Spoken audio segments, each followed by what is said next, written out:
Rivian has the power to make 3 changes to their vehicles in order to compete with Tesla, and that's if they can stop beating themselves. Now, in this video, I'm going to share with you those 3 things that would get me to buy a Rivian right now.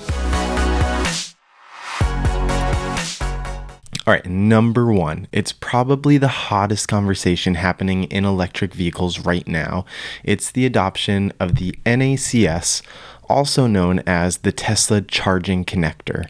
Currently, Rivian and all other EVs have been shipping with the Combined Charging System, also known as CCS1.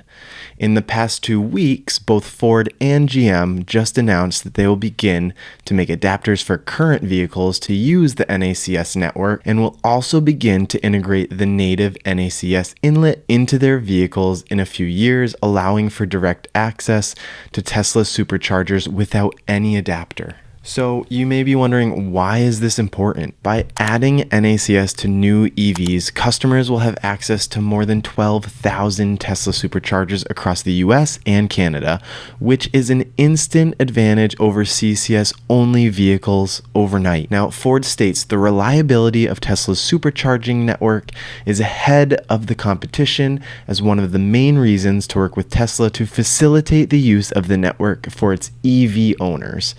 Now, when Rivian announces their adoption of NACS, because it's just a matter of time at this point, this will put them on an equal playing field with Tesla. The amount of people that I see write on forums that they decided to go with a Tesla only because of the charging network will truly be a thing of the past. All right, number 2, it's what we all want in our cars: Apple CarPlay or Android Auto. I know that Rivian CEO RJ and many other manufacturers such as Tesla build their own software systems, but you can't compete with the best software companies in the world. And yes, I understand that Rivian wants an integrated system, but it's so frustrating to have to sign into all your apps again when our lives are literally living within our phones and can just magically work with a wireless connector or a plugged-in connection. And as far as I know, both Apple and Android have a suite of UI that can work with each manufacturer's vision, so it shouldn't be an issue. And yes, this would actually make me choose Rivian over Tesla in a heartbeat, and I'm sure that it would also for many people, because we all know that Elon is not going to allow these products into his vehicle. And think, there are approximately 1.5 billion active iPhone users and 3.3 billion active Android users worldwide. In the US alone, there are 120 million active iPhone users and 133 million active Android users.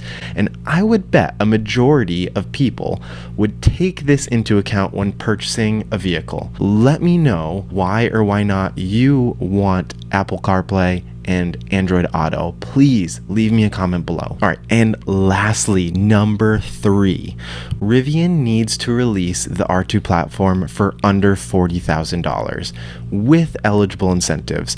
Now, currently, the cheapest Rivian R1T sits at $73,000, which is not really affordable for many consumers.